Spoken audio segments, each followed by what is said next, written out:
प्रभु मैं तेरा तेरा तेरा, तू मेरा मेरा मेरा, मैं तेरा तेरा तेरा, तू मेरा मेरा मेरा। जो सुबह उठकर सूर्योदय के पहले स्नान करते हैं, ब्राह्मणों को और जरूरतमंदों को दान करते हैं, और जो लोग भगवान के नाम का स्मरण करते हैं वो बड़ा पुण्य का कार्य करते हैं। वैसे तो ये सब कार्य तीर्थ स्नान करने के बाद करने चाहिए। किसी तीर्थ में जाकर यदि स्नान करके दान किया जाता है तो अक्षय पुण्य की प्राप्ति होती है। पर साथ साथ शास्त्र ये भी कहते हैं कि जो व्यक्ति अपने ही घर में संतों की संगति करता है, सत्संग का श्रवण करता है, ज्ञान योग और भक्ति योग में जो डुबकी मारता है, वो कोटि कोटि तीर्थों में स्नान करने का पुण्य प्राप्त करता है। तो क्षमा तीर्थ है, दान तीर्थ है, दया तीर्थ है, परोपकार तीर्थ है, नाम तीर्थ है, और सबसे बड़ा तीर्थ है ब्रह्म तीर्थ, जो कहीं आता जाता नहीं है, पर आप जहां हो वहां पर अब अगर डुबकी लगा लेते हो तो समस्त तीर्थ वहां उपस्थित हो जाते हैं। जहाज डूब गए क्या आपके? हाँ, जहाज डूब गए? अच्छा, कोई गया जो वापस नहीं आया? ऐसा है? सब आपके इर्द गिर्द ही है ना अपने वाले, तो फिर 12:30 नहीं होने चाहिए मेरे हिसाब से कि आज पुण्य का माहौल है, श्रद्धा का माहौल है, भक्ति का माहौल है, तो उसे मुस्कुराहट के साथ दिन का शुभागमन करना चाहिए। और हम तो अपने स्वागत में फूल चाहते हैं कि नहीं चाहते, पर आपके दिल की श्रद्धा मुस्कुराहट के साथ चाहते हैं।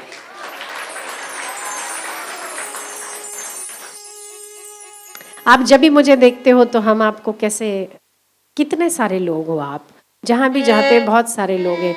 जो मुझे ऐसा करता है हम उसे बड़े मुस्कान के साथ उसे उत्तर देते हैं। और हम जब यहाँ आते हैं तो ऐसा लगता है मुझे कि आप लोग कितने चिंतित हो, कितने व्यथित हो। इस व्यथा के बीच में मुझे आना पड़ा है। माँ आनंदमयी बहुत सुंदर शब्द कहती थी। ये व्यथा शब्द आया तो मुझे याद आया कि माँ आनंदमयी बहुत सुंदर शब्द कहती थी, हरि कथा ही कथा, बाकी सब जग व्यथा।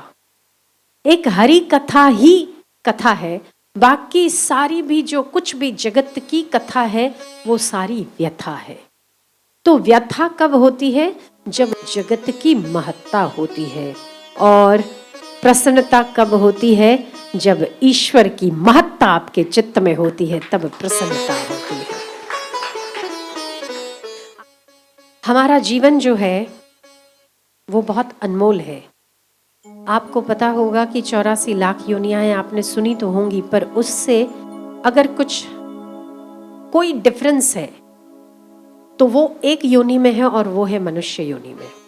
सोचने की, समझने की, बोलने की, मानने की, जानने की शक्ति, अभिव्यक्त करने की शक्ति, और हृदय और दिमाग को कनेक्टेड करने की शक्ति जो मनुष्य के पास है, वो किसी और पशु प्राणी के पास देखने को नहीं मिलती है। तो ये जो मनुष्य दूसरे प्राणियों से अगर भिन्न बनाया गया है तो इसका उद्देश्य भी कुछ भिन्न ही होगा, ये समझ में आता है।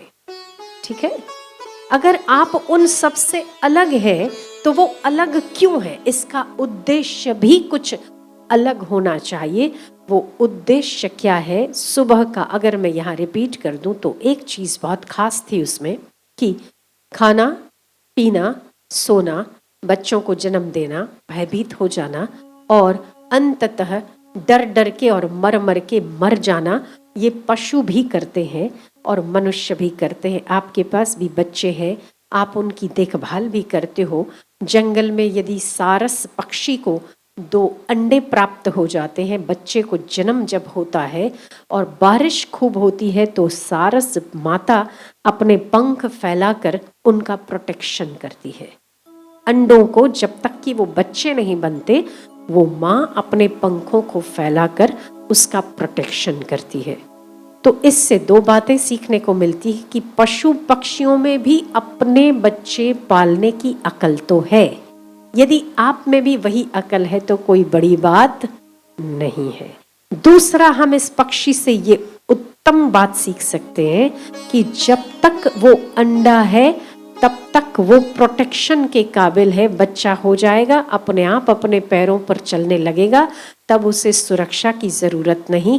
ऐसे ही यदि आपके चित्त में भक्ति रूपी अंडे ने जन्म लिया है तो सारस पक्षी की तरह पंख फैलाकर उसकी सुरक्षा करो, जब तक कि वो पनप नहीं जाती, जब तक कि वो परिपक्व नहीं हो जाती, तब तक उसकी सुरक्षा करो।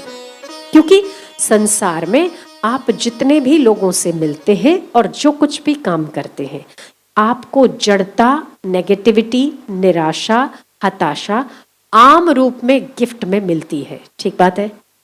हाँ या ना? हाँ ना? किसी से मिलने गए और अगर उसने उत्तर नहीं दिया तो निराशा है। अगर आप किसी से मिलने गए, उसने रिस्पॉन्स नहीं दिया तो कैसा आदमी है, एकदम बेकार आदमी है। ये एक जो नेगेटिविटी आपके चित्त में बनती है, उस नेगेटिविटी से आपके मन के टॉक्सिन्स बढ़ते हैं। शरीर के टॉक्सिन्स तो निकालते हैं ना वैद्य, डॉक्टर आपको कहेंगे कि आप एक्सरसाइज करो, जिम जाओ, सुबह दौड़ लगाओ, बॉडी के टॉक्सिन्स निकलते हैं। बॉडी के टॉक्सिन्स की अपेक्षा शरीर में इतने ज्यादा टॉक्सिन्स हैं कि वो केवल आपके इस शरीर को नहीं पर कई जन्म जन्मांतर के शरीरों को और मन को मलिन करने वाले होते हैं। टॉक्सिन्स निकलना जरूरी है।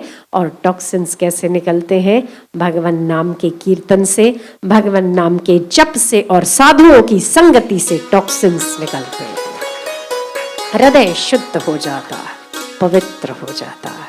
आपके चित्त में शांति है अभी, आनंद है अभी, टॉक्सिन्स निकल गए,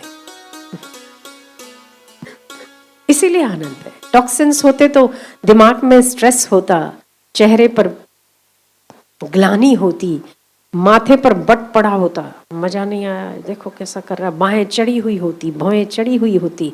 अभी आपका चित्त शांत लग रहा है, हृदय प्रसन्न लग रहा है, तो आपका चित्त शुद्ध है, निर्मल है, इसीलिए शांत है। तो सुबह जो मैंने बात कही थी, केवल यही कही थी कि मानव जन्म को व्यर्थ नहीं करना है, वर्थ बनाना है। यदि मानव जन्म व्यर्थ हो गया तो व्यर्थ होने से बच जाएगा, और यदि व्यर्थ हो गया तो उसका कोई वर्थ ही नहीं है, मतलब उसकी कोई कीमत ही नहीं है। अगर मनुष्य जन्म व्यर्थ हो गया तो बीवी के पीछे, बच्चों के पीछे, नौकरी के पीछे आप मत भागो। ये मेरा कहना नहीं है भागो, पर पहले ठहरो फिर भागो, ठहर कर भागो। करना है, दिन रात दौड़ना है, इसीलिए दौड़ना है, इसलिए मत दौड़ो। कुछ वक्त आपके शरीर के लिए भी निकलना चाहिए।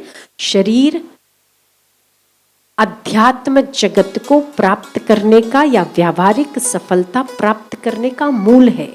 शरीर यदि स्वस्थ नहीं रहेगा तो आपकी सारी कमाई की हुई वापस शरीर को स्वस्थ करने के पीछे चली जाएगी। इसीलिए शरीर स्वस्थ रखते हुए जो कुछ भी करो, शरीर को स्वस्थ रखते हुए करो। कितना कर सकते हो आप, उससे ज्यादा मत करो। मन यदि कहीं जाकर कुछ करके पीड़ादायी होता है, कष्टदायी होता है, तो सत्संग के ज्ञान की बुहारी भी साथ में रखो कि उसे निकालो और टॉक्सिन्स बाहर निकल जाए। क्योंकि आप जितने लोगों से मिलते हैं उतने लोगों के विचारों का प्रभाव आपके चित्त पर पड़ता है। पर हम चाहते हैं कि आप जितने लोगों से मिले वो अज्ञानी जीव होंगे। यदि आपके चित्त पर किसी ज्ञानवान का प्रभाव हावी है तो किसी और का प्रभाव आप पर नहीं पड़ सकता, उसके प्रभाव में रहिए।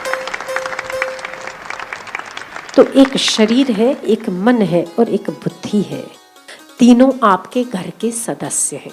इनका ख्याल करो। हम अपने पड़ोसियों का ख्याल करते, अपने बाल बच्चों का ख्याल करते, अपने ऊपर वाले का, नीचे वाले का, इसका उसका सबका ख्याल करते। पर आपके घर में 3 व्यक्ति मौजूद हैं। एक है आपका शरीर, दूसरा है आपका मन और तीसरी है आपकी बुद्धि। यदि तीनों में कुछ गड़बड़ हो गई तो आप तीनों सदस्यों के बीच में सामंजस्य नहीं बिठा पाएंगे। यदि शरीर अस्वस्थ हुआ तो मन अप्रसन्न होगा। यदि मन टॉक्सिन्स वाला हो गया, निराशा या हताशा युक्त हो गया, तो उसका प्रभाव शरीर पर और बुद्धि पर पड़ेगा। तो मन को सदैव प्रसन्न रखना है। कैसे रखा जा सकता है? मन हमेशा प्रसन्न नहीं रह सकता, कभी उद्विग्न होता है, कभी अच्छा भी होता है, कभी बुरा भी होता है। ये मन की स्थितियां हैं और वो मन की स्थितियां आना स्वाभाविक है। पर यदि आपके मन में कोई नकारात्मक विचार प्रवेश करता है तो मेरा आपसे केवल इतना अनुरोध है कि जब नकारात्मक विचार प्रवेश करे उसी समय आप अपने मन को, जो कुछ भी आपके जीवन में अच्छा घटित हुआ है, हुआ होगा आपके जीवन में कुछ अच्छा भी घटित हुआ होगा ना, कि केवल बुरा ही बुरा हो रहा है, कुछ अच्छा भी हुआ होगा, ठीक है? जो कुछ भी अच्छा हुआ है उस पर दृष्टि डालो। अगर तब बुरा नहीं हुआ तो वो परमात्मा आने वाले समय में भी आपका बुरा नहीं करने वाला है, ये विश्वास रखो। जितनी आपका दृष्टि समस्या पर बनी रहेगी उतना ही आप दुखी और परेशान रहेंगे। जितनी आपकी दृष्टि समाधान पर बनी रहेगी उतना ही आप निश्चिंत रहेंगे। समाधान क्या है? समाधान को अगर मैं दूसरे शब्दों में कहूं तो ईश्वर। समाधान को दूसरे शब्दों में कहूं भक्ति। समाधान को दूसरे शब्दों में कहूं गुरु के प्रति और गुरु के वचनों में बिना किसी संशय के श्रद्धा करना। अगर मैं इसको चौथे शब्दों में कहूं नाम जप से प्रीति करना। ये सब कुछ सकारात्मक सोच आपके जीवन को उन्नत बनाती है, क्योंकि इस सारी सृष्टि का, केवल जो यहां आए हो केवल उतने लोग नहीं, इस सारी सृष्टि में जितनी भी समस्याएं हैं उन सब का समाधान इन 4 बातों में मिल जाएगा। या वो ईश्वर के प्रति आस्था हो, गुरु के वचनों में श्रद्धा हो, नाम जप से प्रीति हो या सत्संग श्रवण में रुचि हो, कुछ भी अगर एक भी समाधान आपके पास है आप कभी समस्या में नहीं आओगे, ये भी पक्का है। समाधान पर दृष्टि जमाए रखो। किसके पास इस वक्त समस्या नहीं है? आपके पास समस्या है, मेरे पास समस्या है, हमारे से निम्न लोगों के पास समस्या है, उनके पास ज्यादा है, हमसे श्रेष्ठ लोगों के पास समस्या है, उनके पास भी ज्यादा है।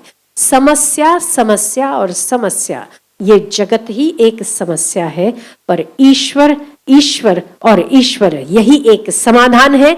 जब तक वो आपके पास है तब तक कोई समस्या नहीं।